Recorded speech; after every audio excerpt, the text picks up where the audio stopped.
श्री परमात्मने नमः। अथ षष्ठोऽध्यायः। श्री भगवानुवाच अनाश्रितः कर्मफलं कार्यं कर्म करोति यः स सन्न्यासी च योगी च न निरग्निर्न चाक्रियः। यं सन्न्यासमिति प्राहुर्योगं तं विद्धि पाण्डव।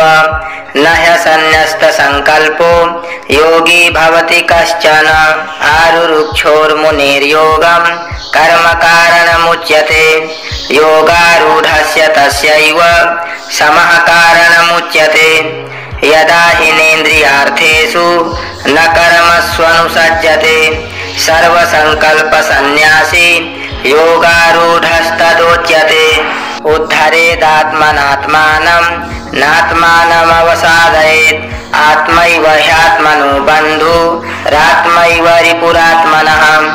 बन्धुरात्मात्मनस्तस्य येनात्मैवात्मना जितः। अनात्मनस्तु शत्रुत्वे वर्तेतात्मैव शत्रुवत्। जितात्मनः प्रशान्तस्य परमात्मा समाहितः। शीतोष्णसुखदुःखेषु तथा मानापमानयोः। ज्ञानविज्ञानतृप्तात्मा कूटस्थो विजितेन्द्रियः। युक्त इत्युच्यते योगी समलोष्टास्मकाञ्चनः। सुहृन्मित्रार्युदासीन मध्यस्थद्वेष्य बन्धुषु। साधुष्वपि च पापेषु समबुद्धिर्विशिष्यते। योगी युञ्जीत सततमात्मानं रहसि स्थितः। एकाकीयत चित्तात्मा निराशीरपरिग्रहः। शुचौ देशे प्रतिष्ठाप्य स्थिरमासनमात्मनः। नात्युच्छ्रितं नातिनीचं चैलाजिनकुशोत्तरं। तत्रैकाग्रं मनः कृत्वा यतचित्तेन्द्रियक्रियः।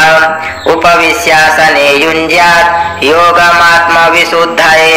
समं कायशिरोग्रीवं धारयन्नचलं स्थिरः। सम्प्रेक्ष्य नासिकाग्रं स्वं दिशश्चानवलोकयन्। प्रशान्तात्मा विगतभिर्ब्रह्मचारिव्रते स्थितः। मनः संयम्य मच्चित्तो युक्त आसीत मत्परः। युञ्जन्नेवं सदात्मानं योगी नियतमानसः। शान्तिं निर्वाणपरमां मत्संस्थामधिगच्छति। नात्यस्नतस्तु योगोऽस्ति न चैकान्तमनस्नतः। न चातिस्वप्नशीलस्य जाग्रतो नैव चार्जुन। युक्ताहारविहारस्य युक्तचेष्टस्य कर्मसु युक्तस्वप्नावबोधस्य योगो भवति दुःखः। यदा विनियतं चित्तमात्मन्येवावतिष्ठते। निःस्पृहः सर्वकामेभ्यो युक्त इत्युच्यते तदा। यथा दीपो निवातस्थो नेङ्गते सोपमा स्मृता। योगिनो यतचित्तस्य युञ्जतो योगमात्मनः। यत्रो परमते चित्तं निरुद्धं योगसेवया। यत्र चैवात्मनात्मानं पश्यन्नात्मनि तुष्यति। सुखमात्यन्तिकं यत्तद् बुद्धिग्राह्यमतीन्द्रियं। वेत्ति यत्र न चैवायं स्थितश्चलति तत्त्वतः। यं लब्ध्वा चापरं लाभं मन्यते नाधिकं ततः। यस्मिन् स्थितो न दुःखेन गुरुणापि विचाल्यते। तं विद्यात् दुःखसंयोगं वियोगं योगसंज्ञितं। स निश्चयेन योक्तव्यो योगो निर्विण्णचेतसा। संकल्पप्रभवान् कामान् त्यक्त्वा सर्वानशेषतः। मनसैवेन्द्रियग्रामं विनियम्य समन्ततः। शनैः शनैरुपरमेत् बुद्ध्या धृतिगृहीतया। आत्मसंस्थं मनः कृत्वा न किञ्चिदपि चिन्तयेत्। यतो यतो निश्चरति मनश्चञ्चलमस्थिरं। ततस्ततो नियम्यैत दात्मन्येव वशं नयेत्। प्रशान्तमनसं ह्येनं योगिनं सुखमुत्तमम्। उपैति शान्तरजसं ब्रह्मभूतमकल्मषम्। युञ्जन्नेवं सदात्मानं योगी विगतकल्मषः। सुखेन ब्रह्मसंस्पर्शमत्यन्तं सुखमश्नुते।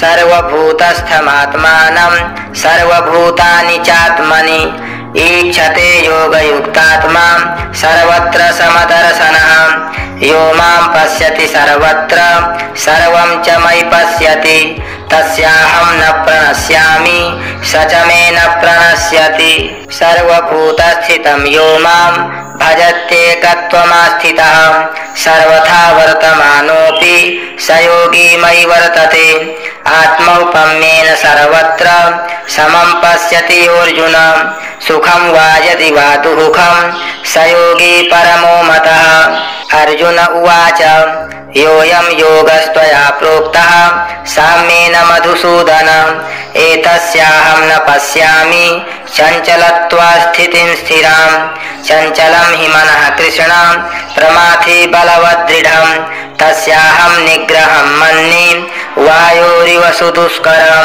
श्रीभगवानुवाच असंशयं महाबाहो मनो दुर्निग्रहं चलम् अभ्यासेन तु कौन्तेय वैराग्येन च गृह्यते असंयतात्मना योगो दुष्प्राप इति मे मतिः वस्यात्मना तु यतता शक्यो वाप्तुमुपायतः अर्जुन उवाच अयति श्रद्धयोपेतो योगाच्चलितमानसः अप्राप्य योगसंसिद्धिं कां गतिं कृष्ण गच्छति कच्चिन्नो भयविभ्रष्टश्छिन्नाभ्रमिव नश्यति अप्रतिष्ठो महाबाहो विमूढो ब्रह्मणः पथि एतन्मे संशयं कृष्ण छेत्तुमर्हस्य शेषतः त्वदन्यः संशयस्यास्य छेत्ता न ह्युपपद्यते श्रीभगवानुवाच पार्थ नैवेह नामुत्र विनाशस्तस्य विद्यते न हि कल्याणकृत् कश्चित् दुर्गतिं तात गच्छति प्राप्य पुण्यकृतां लोका नुषित्वा शाश्वतीः समाः शुचीनां श्रीमतां गेहे योगभ्रष्टोऽभिजायते अथवा योगिनामेव कुले भवति धीमताम् एतद्धि दुर्लभतरं लोके जन्म यदीदृशम् तत्र तं बुद्धिसंयोगं लभते पौर्वदेहिकं यतते च ततो भूयः संसिद्धौ कुरु नन्दन पूर्वाभ्यासेन तेनैव ह्रियते हवसोऽपि सः जिज्ञासुरपि योगस्य शब्दब्रह्मादि वर्तते प्रयत्नाद् यतमानस्तु योगी संशुद्ध किल्बिषः अनेकजन्म संसिद्धस्ततो याति परां गतिं तपस्विभ्योऽधिको योगी ज्ञानिभ्योऽपि मतोऽधिकः कर्मिभ्यश्चाधिको योगी तस्माद् योगी भवार्जुन योगिनामपि सर्वेषां मद्गतेनान्तरात्मना श्रद्धावान् भजते यो मां समे युक्ततमो मतः ॐ तत्सदिति श्रीमद्भगवद्गीतासूपनिषत्सु ब्रह्मविद्यायां योगशास्त्रे श्रीकृष्णार्जुनसंवादे आत्मसंयमयोगो नाम षष्ठोऽध्यायः श्रीकृष्णार्पणमस्तु।